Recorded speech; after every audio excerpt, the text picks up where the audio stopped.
तस्वीर हम आपको दिखा रहे हैं। लाठीचार्ज हल्का करना पड़ा है भीड़ को तितर बितर करने के लिए। और आपको बताएं कि आंसू गैस के गोले भी चढ़े। अगली तस्वीर दिखाइए, अगली तस्वीर दिखाइए। आंसू गैस के गोले भी चलाने पड़े यहाँ पर, क्योंकि लोग हट नहीं रहे थे, हिल नहीं रहे थे और लगातार प्रदर्शन उग्र होता जा रहा था। तो तस्वीर आपको दिखा रहे हैं जो अपने आप में सारी कहानी कह रही है। लेकिन आपको ये भी बताएं कि अब जब योगी आदित्यनाथ एक्शन मोड में आ गए, जब उन्होंने फैसला ले लिया है, तो कैसे बहराइच का एक एक कोना अब निगरानी में है।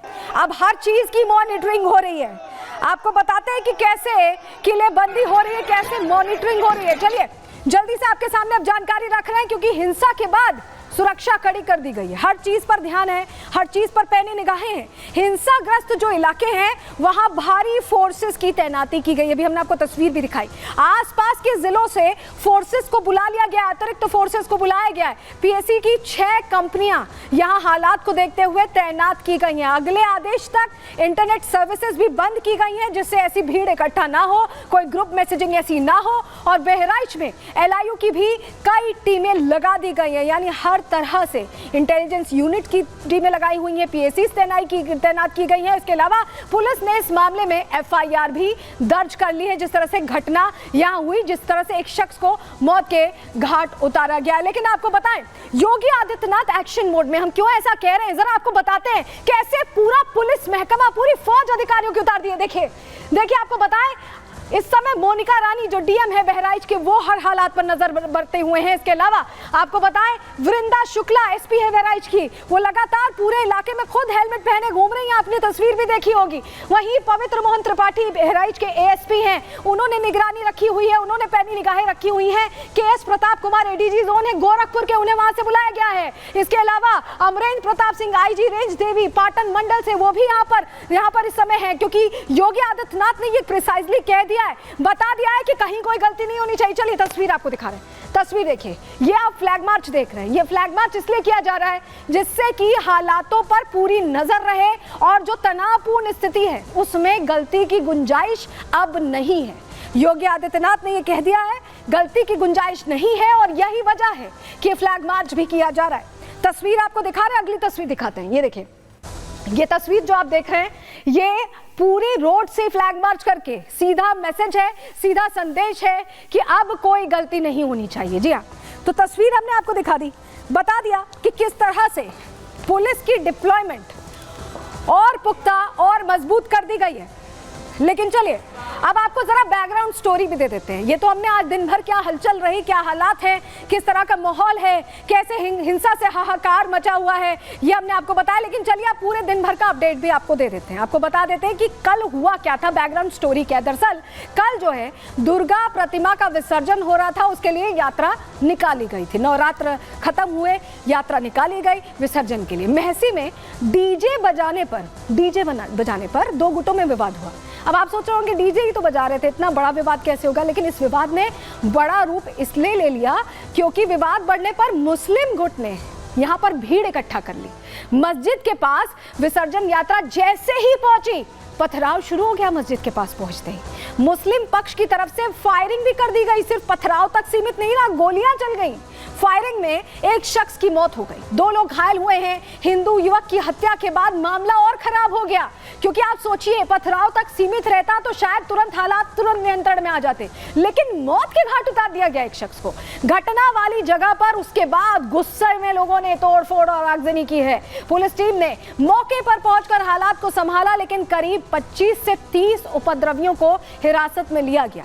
इलाके में भारी फोर्स की तैनाती, हम आपको तस्वीरें भी दिखा रहे थे कि कैसे फ्लैग मार्च भी निकाला गया है हालातों को नियंत्रण में करने के लिए। लेकिन आपको बताएं, तस्वीर एक और दिखा देते हैं। चलिए, किस तरह से पथराव हुआ है जरा उसकी भी आपको तस्वीर देखनी चाहिए, आपके लिए बहुत जरूरी है। ये देखिए, ये रात की तस्वीर है। ये आप देख रहे हैं विसर्जन यात्रा निकली हुई और इस तरह से जब यात्रा वहां पहुंचती है, विशेष समुदाय से जुड़ा एक इलाका है, वहां पहुंचती है और कैसे पथराव होता है, कैसे भाग दौड़ मच जाती है, आपाधापी मच जाती है। जरा फुल स्क्रीन करिएगा, एम्बियंस भी सुनाइए कि किस तरह से भाग रहे हैं लोग।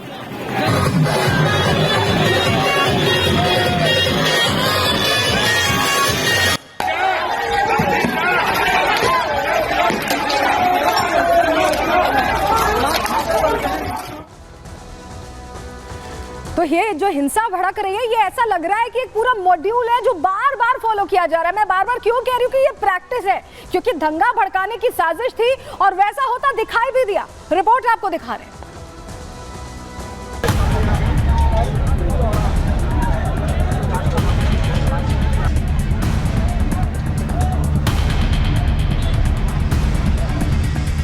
दुर्गा प्रतिमा विसर्जन के दौरान भड़की हिंसा में बहराइच सुलग रहा है। तस्वीरें ऐसी हैं जिसे देखकर किसी की भी रूह कांप जाए। हिंसाग्रस्त इलाके में चारों तरफ उपद्रव, तोड़फोड़ और आगजनी का मंजर दिखा। जैसे जैसे समय बीता हंगामा बढ़ता ही गया। इन तस्वीरों को जरा गौर से देखिए, कैसे आक्रोशित भीड़ चारों तरफ तबाही मचा रही है। रास्ते में जो कुछ भी आ रहा है सब कुछ तबाह होता जा रहा है। इलाके की दुकानें, शोरूम और अस्पताल सब कुछ हिंसा की आग में जलता दिखा। बहराइच में भड़की हिंसा के दौरान एक शख्स की जान चली गई, जिसके बाद हंगामा और बढ़ गया। वहां मौजूद भीड़ और भी उग्र हो गई। हालात इस कदर बेकाबू हो गए कि पुलिस और प्रशासन को हल्का बल प्रयोग कर भीड़ को तितर बितर करना पड़ा।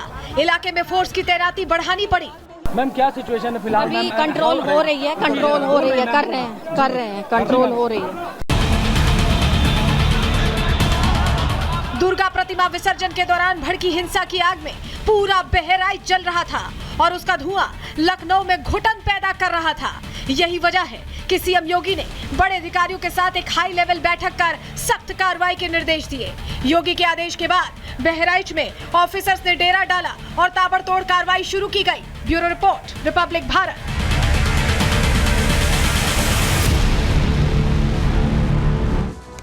तो हिंसा के दौरान किस तरह की तस्वीरें सामने आई, आपको बता दें कि मर्डर हो गया।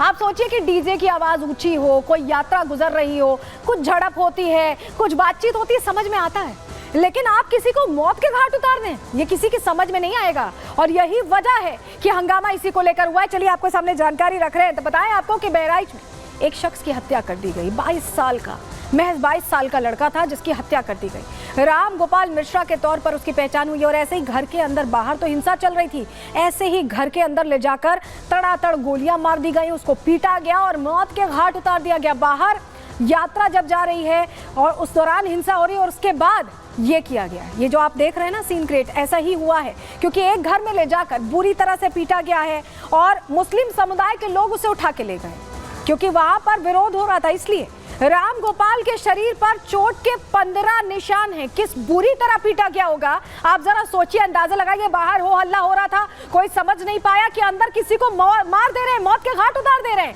राम गोपाल के शरीर पर गोली मारी गई, बताया जा रहा 15 राउंड फायरिंग की गई है। गोली मारने के बाद आरोपी वहां से फरार हो गए, वहां से निकल लिए, भीड़ का फायदा उठा के बच गए। पुलिस आरोपियों की तलाश में इस वक्त दबिश दे रही है, उन्हें पकड़ने की कोशिश कर रही है। चलिए